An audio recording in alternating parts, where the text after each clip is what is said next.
마가복음 3장 20절 35절까지의 말씀을 교독하겠습니다. 집에 들어가시니 무리가 다시 모임으로 식사할 겨를도 없는지라. 예수의 친족들이 듣고 그를 붙들러 나오니 이는 그가 미쳤다 하밀러라. 예루살렘에서 내려온 서기관들은 그가 바알세불이 집혔다 하며 또 귀신의 왕을 힘입어 귀신을 쫓아낸다 하니 예수께서 그들을 불러다가 비유로 말씀하시되 사탄이 어찌 사탄을 쫓아낼 수 있느냐. 또 만일 나라가 스스로 분쟁하면 그 나라가 설 수 없고 만일 집이 스스로 분쟁하면 그 집이 설 수 없고 만일 사탄이 자기를 거슬러 일어나 분쟁하면 설 수 없고 망하느니라. 사람이 먼저 강한 자를 결박하지 않고는 그 강한 자의 집에 들어가 세간을 강탈하지 못하리니 결박한 후에야 그 집을 강탈하리라. 내가 진실로 너희에게 이르노니 사람의 모든 죄와 모든 모독하는 일은 사하심을 얻되 누구든지 성령을 모독하는 자는 영원히 사하심을 얻지 못하고 영원한 죄가 되느니라 하시니 이는 그들이 말하기를 더러운 귀신이 들렸다 하미로라.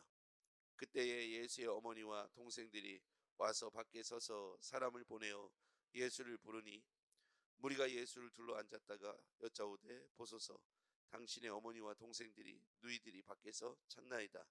대답하시되 누가 내 어머니이며 동생들이냐 하시고 둘러 앉은 자들을 보시며 이르시되 내 어머니와 내 동생을 보라. 누구든지 하나님의 뜻대로 행하는 자가 내 형제요 자매요 어머니니라. 아멘.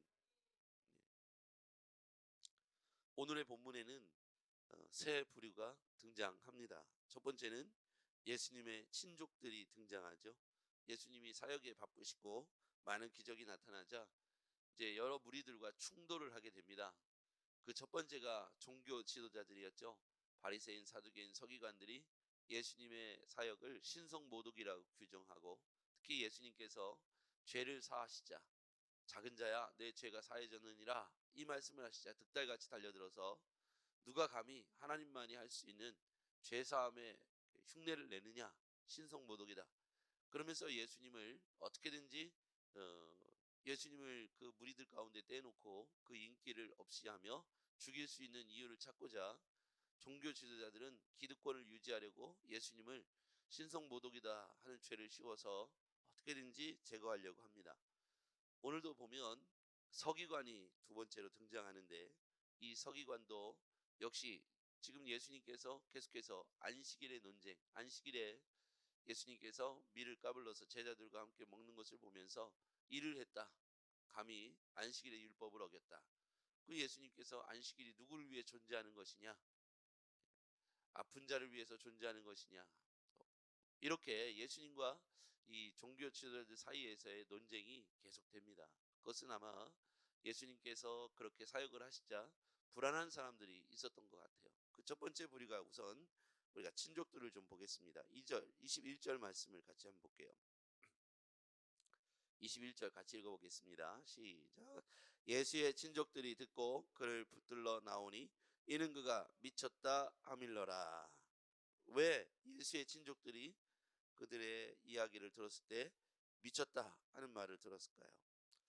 예수님께서 많은 귀신들을 몰아내시고 병든 자를 고치시자 그 하는 일이 범상치 않지 않습니까? 우리 주변에도 아마 이런 일이 있다면 비슷한 반응을 보이는 사람들이 있을 거라고 생각합니다. 우리가 잘 알던 멀쩡하던 이웃의 한 총각이 갑자기 어느 날 귀신을 내어쫓고 또 여러 말들을 하는 거 볼 때 감히 상상할 수 없는 말들을 한다라고 생각하고 예수님을 조사하고 예수님을 미쳤다고 그렇게 이야기할 수 있는 것이죠. 근데 여기에서 등장하는 친족들이 여기서 이제 맨 밑에 보면 이제 가족들이 또 등장하기 때문에 오늘 이 친족들은 가족들과는 좀 별개의 예수님의 가장 가까운 무리들을 말할 수 있겠죠. 어쨌든 이 친족들이 볼 때는 예수님이 미쳤다는 얘기를 소문을 듣게 되니까 빨리 가서 그를 붙들어다가 집으로 데리고 오자. 어디 가서 자꾸 우리 가족들의 망신을 시킨다. 이렇게 생각했던 것 같아요. 그래서 소문을 듣고 예수님을 붙들려고 친족들이 옵니다. 22절에는 예루살렘에서 내려온 서기관들이 등장하죠. 22절 시작. 예루살렘에서 내려온 서기관들은 그가 바알세불이 집혔다 하며 또 귀신의 왕을 힘입어 귀신을 쫓아낸다 하니, 자, 한 무리는 이제 미쳤다고 얘기하기 시작했고 소문이 난 거예요. 그 예수란 청년이 미쳤다. 이 얘기를 이제 친족들이 듣고 급하니까 쫓아와서 붙들어 가려고 왔고요. 한쪽 부류에는 예루살렘에서 아마 서기관들이 조사하려고 왔겠죠. 밀란을 일으키고 흉흉하니 소문이 이상하니 가서 어떤 일인지 알아보시오. 아마 그랬던 것 같아요. 그랬더니 예루살렘에서 서기관들이 파견되어 가지고 와서 이제 봅니다. 그랬더니 귀신의 왕 바알세불 힘입어 귀신을 쫓아내고 있다. 귀신의 왕이 들렸다. 왕 귀신이 들렸다. 이렇게 서기관들은 판단을 했죠. 그래서 예수님이 그들에게 대답하시기를, 내가 귀신을 들렸으면 사탄이 사탄을 어떻게 쫓아낼 수 있겠느냐, 말도 안 된다, 이렇게 이야기를 하시면서 그 평가를 28절 이하에 보면 사람을 모독하는 죄, 모든 모욕함은 사하심을 얻을 수 있지만 29절에 예수님께서 같이요, 시작. 누구든지 성령을 모독하는 자는 영원히 사하심을 얻지 못하고 영원한 죄가 되느니라 하시니, 성령을 모독하는 죄, 그러니까 하나님이 예수 그리스도를 통해서 이 땅에서 하시는 모든 일은 성령의 이끄심을 따라 하시는 거잖아요. 성령님께서 예수님을 이끌어 가시고 도우시고 예수님의 사역을 지원하시는데, 이 성령님이 하시는 사역을 회방하는 일이 되는 것이죠. 이 죄는 영원히 사함 받을 수 없다. 30절에 보면 이는 그들이 말하기를 더러운 귀신이 들렸다 함이러라. 예수님이 하는 사역을 성령님이 이끌어 가시는 사역이 아니라 귀신 들려서 하는 사역이다, 이렇게 평가했다는 것이죠. 자, 첫 번째 무리는 친족들이 등장했고 이 친족들은 미쳤다는 얘기를 듣고 예수님을 붙들려고 온 겁니다. 두 번째, 예루살렘에서 내려온 서기관들인데 이 서기관들은 보자마자 귀신의 왕 귀신 바알세불이 들렸다. 그래서 귀신을 힘입어서 귀신을 쫓아낸다. 귀신 들렸다. 한쪽은 미쳤다. 한쪽은 귀신 들렸다. 이렇게 예수님의 사역을 평가했다는 것이죠. 또 밑에 보면 31절, 그때 예수님의 어머니와 동생들이 와서 밖에 서서 사람을 보내어 예수님을 불렀죠. 그 예수님이 이제 그 이야기를 듣게 됩니다. 32절, 무리가 예수를 둘러 앉았다가 보소서, 당신의 어머니와 동생들이 너희들이 밖에서 찾나이다. 그랬더니 예수님이 누가 내 어머니며 동생들이냐. 34절, 둘러 앉은 자들을 보시며 이르시되 내 어머니와 내 동생들을 보라. 이 얘기는 뭐냐면 여기 있는 사람이 내 어머니고 내 동생들이요, 밖에 있는 사람들만 내 어머니고 내 동생들이 아니고 여기 있는 사람들, 당신들이 내 어머니고 내 동생들이요, 이런 말씀을 하세요. 자, 그러면서 35절 시작. 누구든지 하나님의 뜻대로 행하는 자가 내 형제요 자매요 어머니니라. 누구든지 하나님의 뜻대로 행하는 자가 내 형제요 내 어머니요 내 자매라. 그러니까 하나님의 뜻을 분별하지 않으면 미쳤다고 얘기하고, 하나님의 뜻을 모르면 귀신 들렸다고 말하고, 하나님의 뜻을 모르면 가족들조차도 예수님을 이해하지 못하니까 예수님이 하는 사역을 미쳤다 혹은 잘못됐다라고 생각하고 예수님을 붙들려고 한다는 거예요. 자, 누가 내 가족이며 내 형제 자매가 되겠는가? 그것은 하나님의 뜻대로, 35절에 누구든지 하나님의 뜻대로 행하는 자. 자, 하나님의 뜻을 알지 못하면 미쳤다, 귀신 들렸다, 이렇게 평가하고 예수님의 사역을 지원하는 것이 아니라, 협력하고 동역하는 것이 아니라 방해하고 회방하고 끄집어내려고 하는 것이죠. 자, 이렇게 예수님께서 이 땅에 오셔서 30세 이후에 공생의 사역을 시작하셨는데 이해하지 못하니까 충돌이 벌어지기 시작합니다. 가장 가까운 제자들, 친족들, 가장 가까운 가족들조차 헷갈리는 거죠. 자, 가족들은 어떻게 표현합니까? 보니까 자기가 아는 내가 우리 오빠이고 내 아들인데 왜 저런 행동과 저런 말을 하지? 전혀 예상하지 못하는 거죠. 이게 무슨 일인가 이해하지 못하니까 사람들이 하는 말에 휘둘리게 됩니다. 친족들의 반응은 미쳤다는 얘기를 듣게 되니까 빨리 잡으러 가자 그랬던 거고요. 당시의 종교 지도자들은 예수님의 사역을 이해하고 존재를 이해하지 못하니까 신성모독을 한다라고 생각하고 예수님을 어떻게든지 제거하려고만 생각했다는 것이죠. 그가 누구인지 알았더라면.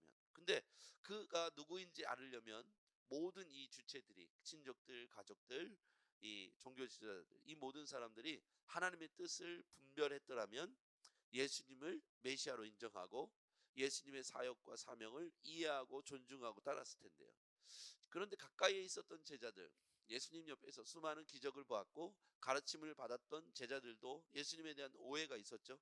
이 땅에 이루어야 될 하나님 나라를 천국의 말씀으로 이해하지 못하고 이 땅에서 예수님의 기적과 권능을 행하신 것을 통해서 이 땅에서 정말 힘 있는 하나님의 나라를 만들어서 자기들이 그곳에서 어떤 중요한 역할을 할 것이다 라고 오해를 했던 거예요.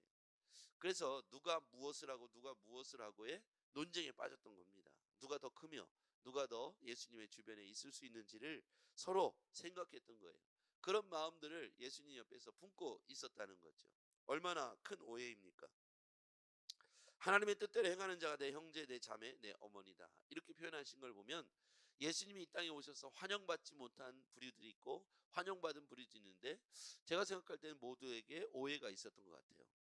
궁극적으로 예수님께서 처음에 오셨던 그 메시지가 뭐냐면 회개하라, 천국이 가까웠다. 그 예수님이 이 땅에 원하셨던 사명은 뭐냐면 하나님의 뜻을 가지고 와서 하나님의 뜻을 이 땅에 이루어 드리는 게 예수님의 사명이었잖아요. 그래서 겟세마네 동산에서 마지막에 기도하실 때 아버지의 뜻을 구합니다. 내 뜻이 아니라 아버지의 뜻을 따라서 내가 순종하기 원합니다. 이 잔을 내게서 옮기십시오. 그러나 아버지의 뜻대로 되기를 원합니다. 그러니까 예수님 자신도 하나님의 사명, 하나님의 뜻 이것들을 늘 머릿속에 가지고 사명을 감당했다라는 것이죠.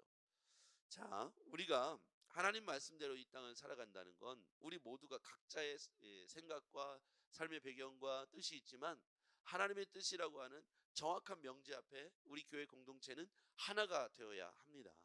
그것은 바로 하나님의 뜻이 이 땅에서 이루어지는 것인데 하나님의 뜻이 이 땅에 이루어지는 것은 무엇일까요? 강력한 무기와 권력을 갖고 있는 또 다른 나라를 세우는 걸까요?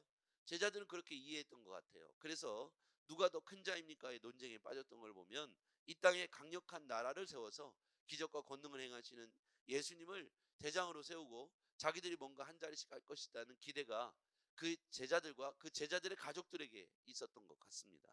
심지어는 예수님의 친족들, 가족들에게도 그런 기대가 있었던 것 같아요. 근데 예수님은 그럴 때마다 어제 본문에 나와 있듯이 작은 배를 타고 무리를 떠나시는 걸 볼 수가 있어요. 사람들에게 예수님의 조명받는 것을 피하게 됩니다. 예수님이 사람들이 주목하면 그 자리를 피하시는 거예요. 제자들의 기대는 뭡니까? 수많은 사람들이 와서 예수님과 함께 더불어서 큰 나라를 이 땅에 이루어내는 거죠. 근데 예수님은 자꾸만 인기가 생기려고만 하면 떠나는 거예요. 사람들이 주목하고 따라오려면 조용히 해라 그러고 떠나시는 겁니다. 왜냐하면 그것이 궁극적으로 예수님이 이 땅에 오신 목적이 아니었다는 거예요. 자, 예수님을 이해하지 못하자 오해가 생긴 겁니다. 그 오해는 미쳤다고 말하기도 하고 귀신 들렸다고 말하기도 하고 또 다른 부류에서는 이 땅에 당신의 나라를 이루어 달라고 그래서 우리로 하여금 그곳에서 이 나라의 중요한 역할을 하게 해달라고 그렇게 이야기하는 오해들을 보게 되죠. 부류마다 바리새인, 서기관, 사두개인 이런 종교 지도자들은 자기들의 몫이 예수로 말미암아 빼앗길까봐 그거에 전전긍긍하는 걸 볼 수가 있어요. 그래서 사람들이 예수님이 인기를 가지고 가고 얻자 예수님을 제거할 생각만 합니다. 그리고 가족들은 미쳤다는 얘기를 듣자 이 가족 중에 이 가문 중에 이렇게 되는 것이 부끄러우니까 예수님을 잡아오려고 그렇게 쫓아왔습니다. 각자 예수님이 하나님의 뜻을 이루려고 하는 그 하나님의 메시지 뜻을 이해하지 못하자 오해를 가지고 사람들이 예수님과 충돌하기를 시작합니다. 여러분 우리가 그리스도인으로 살아가기 위하여 때로는 오해를 받을 수도 있고 그것에 이해되지 않을 때 우리를 향해서 잘못된 편견과 오해를 가지고 핍박할 수 있습니다. 그러나 하나님께서 우리를 당신의 자녀 삼으시고 각자에게 걸맞는 뜻과 비전과 사명을 주셨다고 믿습니다. 각자에게 부어진 하나님의 뜻을 이 땅에서 이루어가며 사시기를 바랍니다. 예수님이 사명 감당을 위하여 마지막까지 고민하셨지만 끝까지 유혹에 넘어가지 않고 그 사명을 감당하심으로 이 땅을 향한 당신의 사명이 온전히 이루어진 것처럼 하나님의 뜻이 여러분과 저를 통해서 이 땅에 이루어지기를 기대합니다. 하나님의 뜻이 여러분 가운데 분명하고 그것이 분명하다면 여러분을 향한 어떤 오해도 어떤 잘못된 생각들도 여러분을 향한 어떤 편견과 오해로 충돌하는 일이 생긴다 할지라도 예수님이 그렇게 하셨듯이 본질적 사명에 집중하시고 흔들리지 않기를 바랍니다. 신자들과 교회 궁극적 사명은 예수님이 그렇게 선택하셨잖아요.